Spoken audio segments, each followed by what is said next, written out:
This is a good podcast, and here's my MLB around midseason recap, where we're going to be breaking down every division every other day in Major League Baseball. We're going to be talking about the stars, the surprises, and the storylines of this season so far, and just interesting random shit that happens. Thanks for watching the podcast. If you want to have more daily sports stuff, check out my TikTok. And today we're going to be talking about the best division in baseball, the NL Central, where at one point for most of the season, every single team was above 500. But who will win this division and what's happened so far? Let's check it out.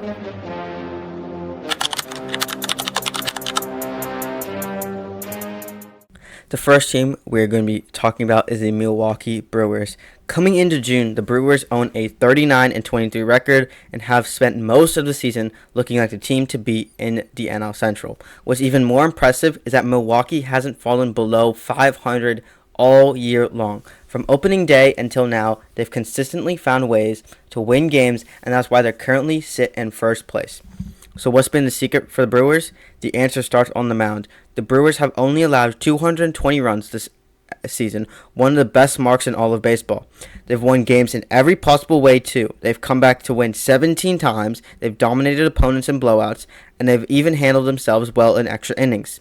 Whether they're playing at home or on the road, this team just continues to find ways to win. But if you're talking about Milwaukee's success, there's one player you have to start with, and that's Jacob Misiorowski.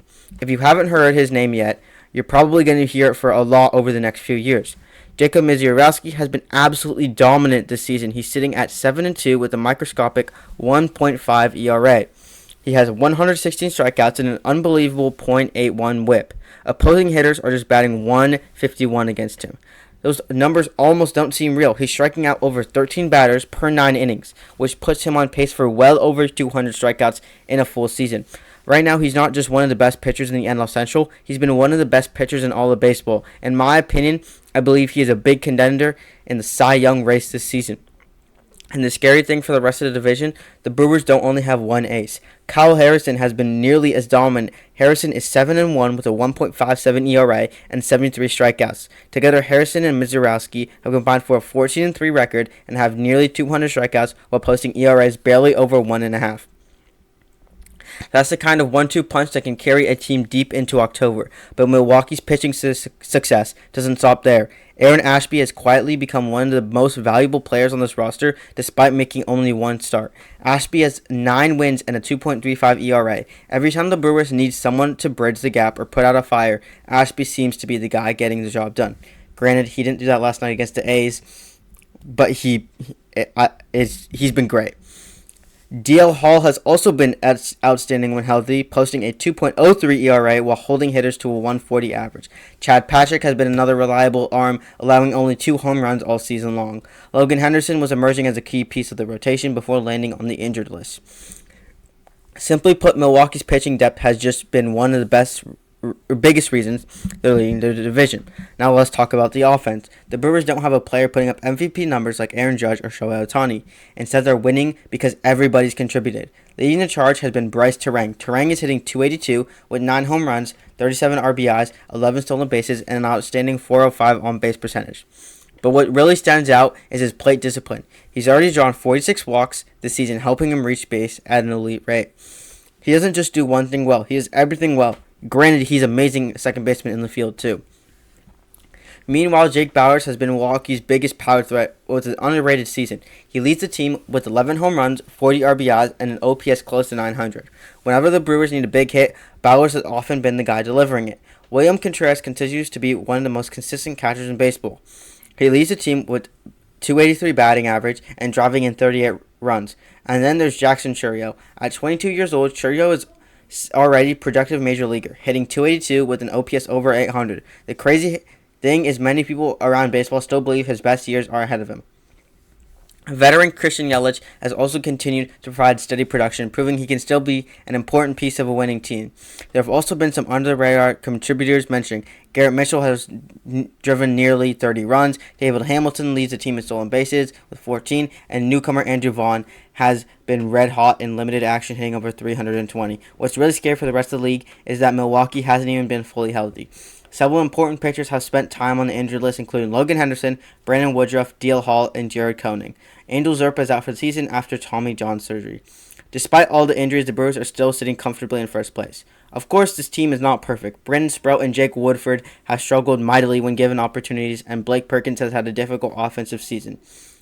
But when those are your biggest concerns, you're probably in pretty good shape. And for some fun numbers, the Brewers have already recorded 17 comeback wins, as I said before, this season, and they have 2 walk-off wins. Their longest winning streak sits at 5 games, and they've shown throughout the year that they can win both close games and blowouts. Now, before we move on to the next team, I felt like the Abner Uribe thing needed to be mentioned. During a divisional matchup against the Cardinals, Uribe found himself in a high-pressure situation in the 8th inning after getting 2 outs and then letting 2 guys on. And with a full count and 2 outs, he struck out Alec Burleson with a strike in the top right corner to escape the jam and keep the Brewers in control. But the strikeout wasn't what got everyone talking. Immediately after recording the final out, Uribe celebrated with 3 thrusts in a fucking motion directed towards the Cardinals dugout, which was incredibly funny, but you cannot do that. As you can imagine, that didn't sit particularly well with St. Louis. As Uribe walks up the field, words were exchanged, and the Brewers manager got involved and talked to Uribe right before Uribe could even walk into the dugout. There were also reports that some things happened in the previous game and post-game press conference leading him to do that. If you want a full breakdown of everything that happened, including the details and reaction from both sides, be sure to check out iTalk Studios' video on the incident. I'll leave a link to it down in the description. He does a way better job and knows way more than me. Anyways, I thought I would spend a moment on that. And now as we look ahead to the next part of the season, the Brewers have ingredients of a legitimate contender. They have elite pitching and a strong defense and a balanced offense and perhaps one of the best young pitchers in the National League. If this rotation stays healthy, Milwaukee won't be just fighting for NL Central crown. They could be potentially fighting for October and the pennant.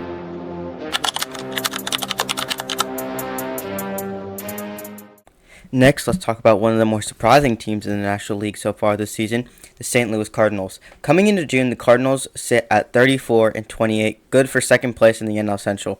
They're still looking back up at the Milwaukee Brewers in the standings, but don't let that fool you. This Cardinals team has been hanging around all season long and has quietly become one of the toughest outs in this division. Now, before we get into the Cardinals themselves, we have to talk about one of the funniest stories in baseball this season, the Tarps Off movement. If you haven't heard of this whole thing didn't start with the Cardinals fans. It started with a group of college baseball players from a Division II school who were in St. Louis area for a tournament. They decided to catch a Cardinals game one night, and at some point during the game, they all decided to take their shirts off and started cheering from the stands. And it spread through the stadium like wildfire. Multiple sections all came and joined these kids and took their shirts off and started waving. And this spread like wildfire all over the MLB. More and more fans joined in, and the energy inside the stadium and all over the MLB in the following games was insane.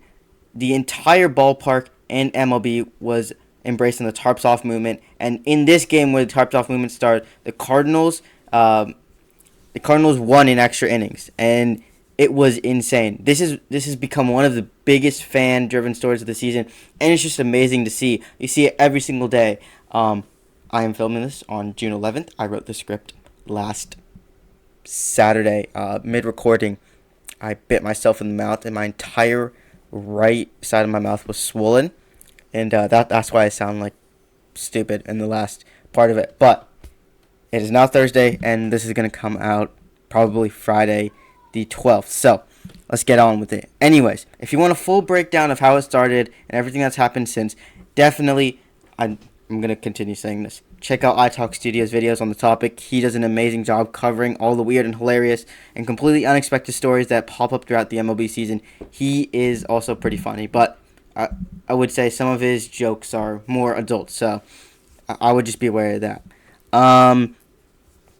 Yeah, and then I'll leave a link if you want to check it out. Now let's talk about the actual Cardinals team. What's really been interesting in St. Louis is that they've actually been outscored this year mostly. They've scored 273 runs while allowing 277, yet they're still 6 games above 500. So how are they doing it? The answer is simple. They win the close games. The Cardinals have become one of baseball's most clutch teams. They're 12-6 in one-run games, 7-2 in extra innings, and they've already pulled off 18 comeback victories. They've also won 5 games in walk-off fashion just this season. When the pressure is at the highest, St. Louis seems to play its best baseball. A huge reason for that starts with a player Cardinals fans have been waiting for years to break out. Jordan Walker. This is the Jordan Walker season that St. Louis fans have been dreaming about. Walker's hitting over 300, leads the team in hits, home runs, RBIs, and OPS, and has officially established himself as a centerpiece of the Cardinals offense. For years, Cardinals fans heard about this potential. Now they're finally seeing it become reality. Every time St. Louis needs a big hit, Walker seems to be right in the middle of it, but he hasn't been carrying the offensive by himself. Alec Burleson has quietly been one of the most important players to the roster, while Walker grabs most of the headlines. Burleson has been right there putting together another productive season and given the Cardinals one of the best offensive duos in this division. Together, Walker and Burleson have combined for nearly 140 hits, 24 home runs, and almost 90 RBIs.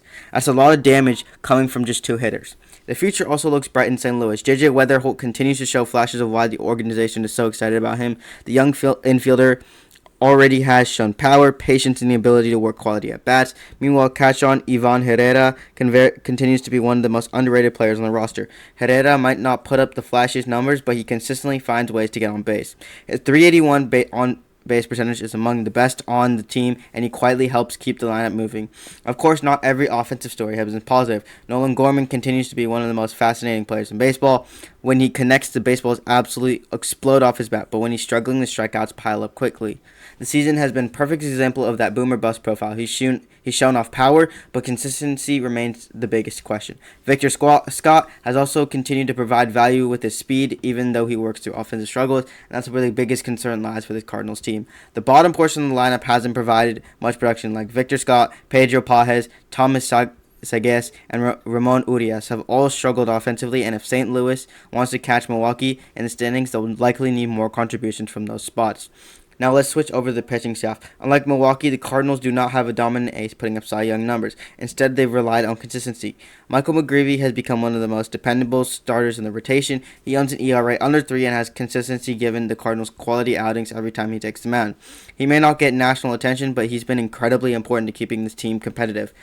Andre Palante has also been a valuable piece of the rotation, leading them in wins. He's consistently given St. Louis a chance to win every fifth day. But where this team really shines is in the bullpen. Gordon Graceffo has been nothing short of dominant. Opposing hitters are batting under 200 against him and only allowed 18 hits all season. Every time the Cardinals hand him the ball, it feels like the inning's already over. Ryan Fernandez has also been excellent before landing on the injured list, while George Soriano has quietly become another reliable arm out of the bullpen. And when the game reaches the ninth inning, the Cardinals have shown plenty of confidence in Riley O'Brien. With 16 saves this season, Riley O'Brien has become the go-to option when St. Louis needs 3 final outs. Of course, there have been some bumps along the way. Matt Swanson and Chris Roycroft have struggled at limited opportunities, while veteran Dustin May hasn't quite delivered the results. Granted, he almost threw a no-hitter at some point, but blew it in the 8th inning. He hasn't delivered for the Cardinals yet, besides that game. Fortunately for St. Louis, injuries haven't hit them nearly as hard as some of their division rivals. The Cardinals currently have a relatively short injury list. Compared to teams like Milwaukee, that added stability could become a major advantage as the season moves into the summer months. As we look ahead to the second half, the Cardinals remain one of the most intriguing teams in baseball. They don't have the overwhelming pitching depth of Milwaukee. They don't have a massive wildcard lead, but they do have something that's proven incredibly valuable all season long: the ability to just win games, whether it's the scoreboard looks disgusting or it's an amazing game. They win. Jordan Walker is a legitimate star. Michael McGreevy stabilizes the rotation, and the bullpen consistently protected leads. And despite never spending a day in first place, the Cardinals have remained within striking distance of the division all season long. If Walker continues play at this level and the bullpen keeps shutting the door late in games, I wouldn't be surprised if the Cardinals make the NL Central race very interesting down the stretch and into the summer months.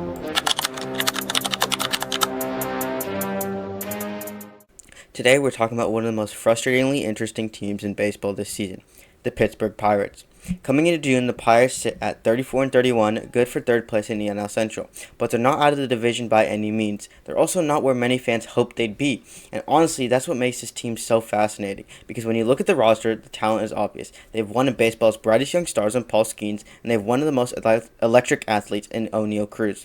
They've scored more runs than both the Cardinals and Brewers, yet somehow they're still looking up at both teams in the standings. So what exactly has gone wrong for the Pirates? Well, the story of the Pirates season can be summed up in one word: inconsistency. The team has shown flashes of being a legitimate contender. They've won blowouts and scored 17 runs in a single game, spent time in first place earlier in the season, and currently own a positive run differential. On paper, those are all signs of a playoff caliber team. But then you look at the one number that explains almost everything: 15 blown leads. 15 of them fuckers. That's the most among the NL Central by far. The NL Central contenders we've looked at by far. And it's very possible that statistics alone is the difference between Pittsburgh sitting in third place and competing for first. When the Pirates are playing well, they look dangerous, and when they're not, they find ways to let games slip away. I start with the biggest star on the roster, Paul Skeens. Every conversation about the Pirates begins with him. While his numbers aren't quite as ridiculous as they were a year ago, Skeens has still been outstanding. Opposing hitters are still batting under 200 against him, and he's striking out more than a batter per inning. And he continues to look every bit like the ace of the Pirates' future. Every time he takes the mound, the Pirates feel like they have a chance to beat anybody. But here's something that might surprise people. Paul Skeens doesn't actually lead the Pirates in strikeouts. That honor belongs to Braxton Ashcraft. Ashcraft has quietly emerged as one of the biggest surprises in the National League this season. While most of the attention naturally goes to Skeens, Ashcraft has been putting together a tremendous year of his own. He's racked up more strikeouts than Skeens, posted an ERA in the low threes, and become one of the most important pieces of Pittsburgh rotation. If Skeens is the headline, Ashcraft has been the hidden gem. Now let's talk about the bullpen, and honestly that's where things get complicated. There are some really good relievers in this bullpen, like Gregory Soto, who has been excellent. Opposing hitters are batting barely over 100 against him, and he's become Pittsburgh's go-to option in safe situations. Evan Sisk has quietly put together one of the best seasons of any reliever in the division, while Wilbur Dodal has been nearly unhittable all year. The weird thing is that despite having several dominant relievers, Pittsburgh still continues to struggle protecting leads. A few rough performances from the back end of the bullpen have snowballed into those 15 blown leads, and that's become one of the biggest reasons why the team hasn't taken the next step. Now, let's shift over to the offense. When you're talking about the Pirates hitters, there's only one place to start: O'Neal Cruz. If you're building a highlight reel, there's a good chance Cruz is in it. The combination of power and speed that he brings is simply ridiculous. He's already launched 14 home runs, driven in 44 runs, and stolen 21 bases.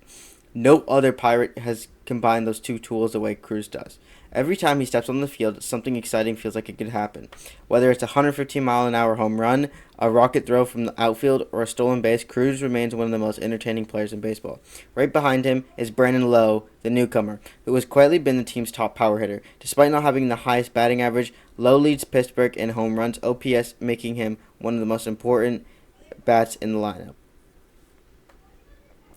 Nick Gonzalez has also taken a huge step forward. He's hitting over 300 and leads the team in hits. He's given the Pirates a consistent presence near the top of the lineup.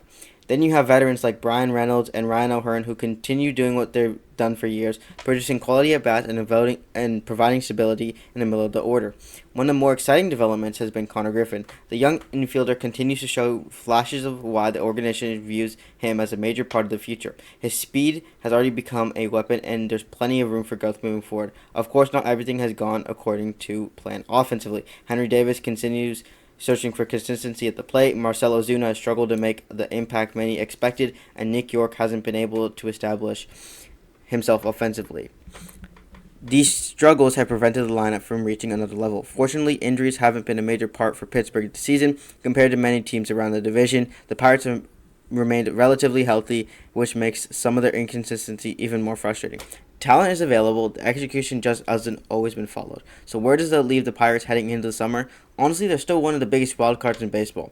The offense has been better than expected, and the rotation has a legitimate ace. O'Neal Cruz continues to develop into a superstar, and Braxton Ashcraft has given them another weapon on the mound. But until they figure out how to consistently protect leads, it's going to be difficult to make up the ground in the standings. The talent is there, the potential is there. The question is whether the Pirates can finally pull it all together. If they can clean up the bullpen issues and continue getting elite production from Cruz and Skeens and Ashcraft, don't be surprised if Pittsburgh makes a serious push in the second half and summer and turns the NL Central race into a 3-team battle.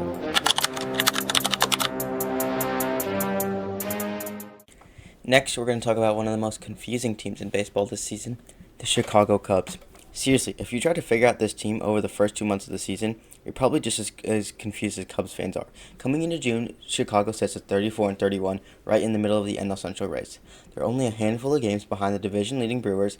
They're still very much alive in the playoff picture, and yet somehow this season has felt like three completely different seasons rolled into one. Why, you ask? Because no team in the division has been more extreme than the Cubs. At one point this year, Chicago looked like the best team in the NL Central. They ripped off a 10-game winning streak and spent weeks sitting in first place. Then almost immediately afterwards, they lost 10 straight games, a 10-game winning streak followed by a 10-game losing streak. That pretty much tells you everything you need to know about the 2026 Cubs.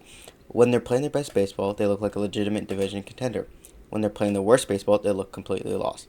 The biggest challenge for Chicago hasn't been talent, it's been consistency.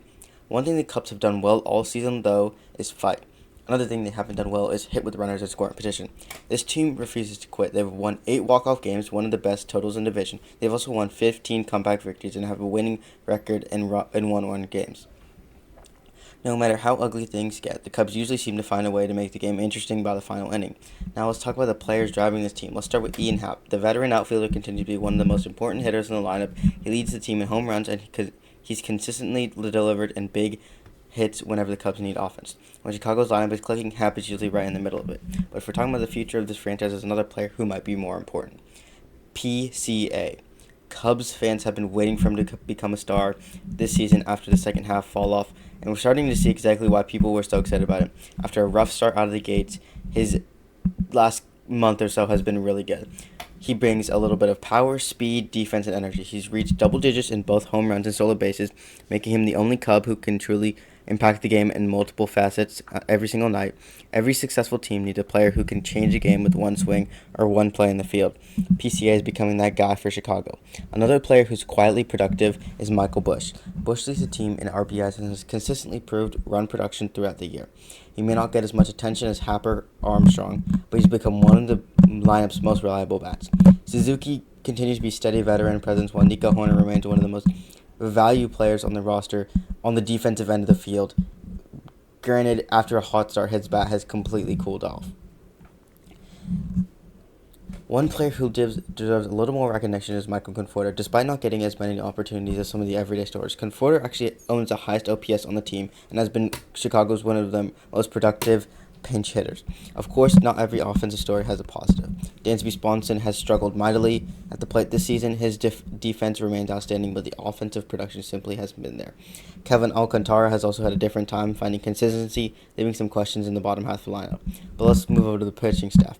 Honestly, if you had asked the Cubs fans before the season who would be their best pitcher, very few would have given their answer as Ben Brown. Ben Brown has one of the biggest breakout stars in baseball for the Cubs this season. An ERA under 2, a WHIP under 1, hitters batting less than 200 against him, and every time Brown takes him out, he gives the Cubs a chance to win.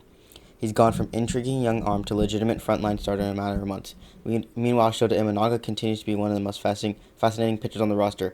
After a very hot start, his ERA has completely ballooned in the last month or so. But opposing batters are only batting 221 against him, and he leads this team in strikeouts. In many ways, he's pitched much better than his ERA suggests. The bullpen also has some bright spots. Jacob Webb has been one of the most reliable relievers on the roster all season long. Ryan Rollison has emerged as a surplus weapon, and Daniel Palencia has taken over some of the closing duties, and Ethan Roberts has quietly become one of the more underrated arms in the bullpen. Unfortunately, not everything has gone smoothly. Several relievers have struggled badly when called upon, and those inconsistent bullpen performances have cost Chicago some important games throughout the season.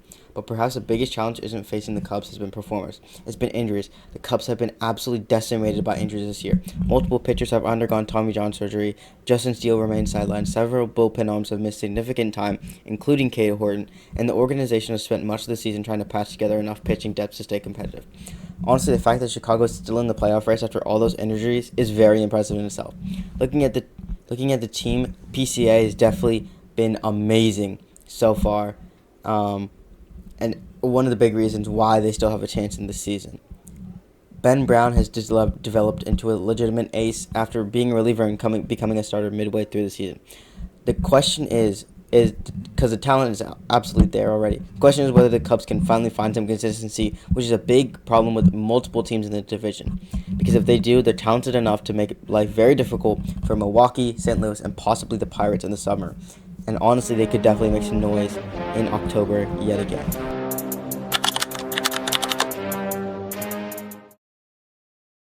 And finally, we're moving on to the last team in this division, the Cincinnati Reds. And honestly, this might be one of the biggest what-if teams in baseball right now. Because if you only watch the Reds during April, you probably think this team was on its way to competing for the NL Central crown. They came flying out of the gates, winning 17 of their first 26 games and looking like one of the hottest teams in baseball. Then everything changed, the wins started disappearing, and the injuries started piling up. And suddenly the team that looked like a division contender found itself under 500 and sitting near the bottom of the NL Central standings, which, to be totally honest, is where I expected them to be. Coming into June, the Reds are 31-32, 8.5 games behind first place. They're not completely out of the race, but they're running out of room for error.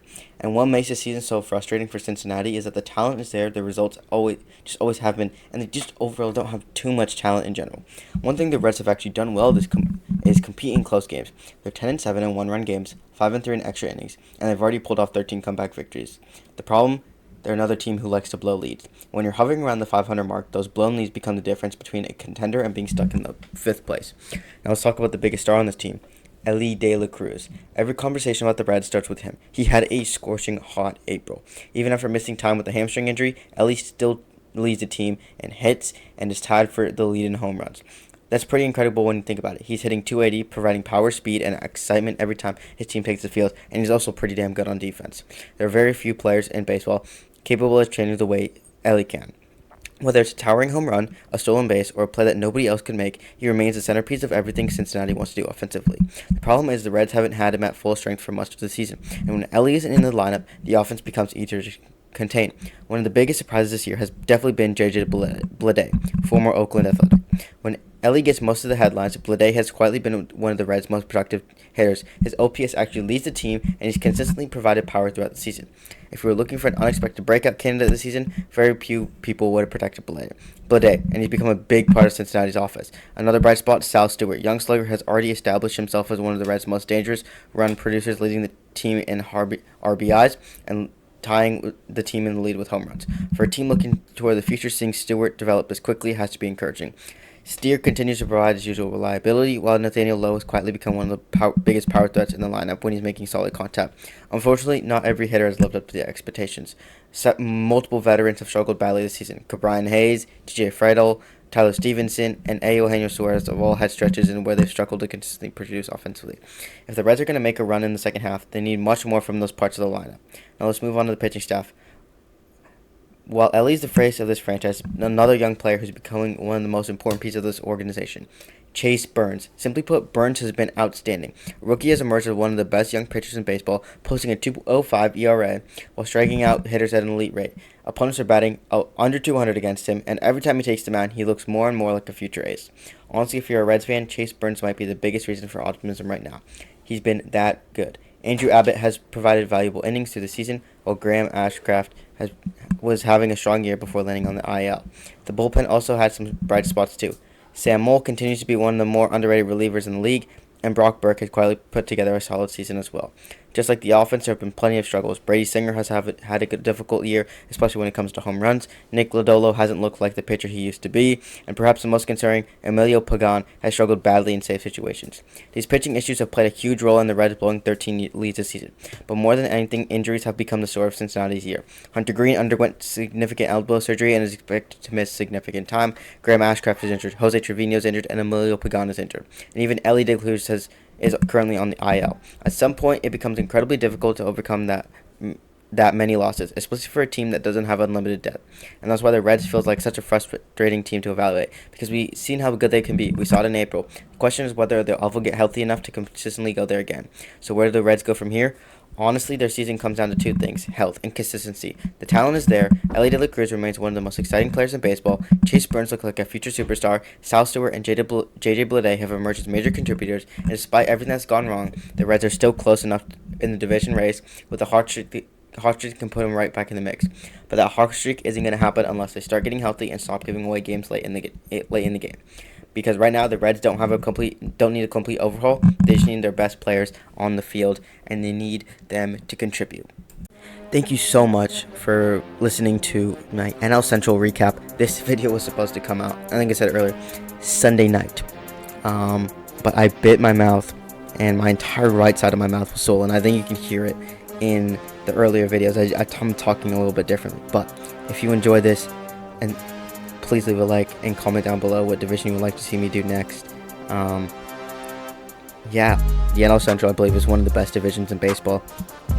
But yeah, thank you so much for watching. This is KapaDiCast. Have a nice rest of your day. KapaDiCast out.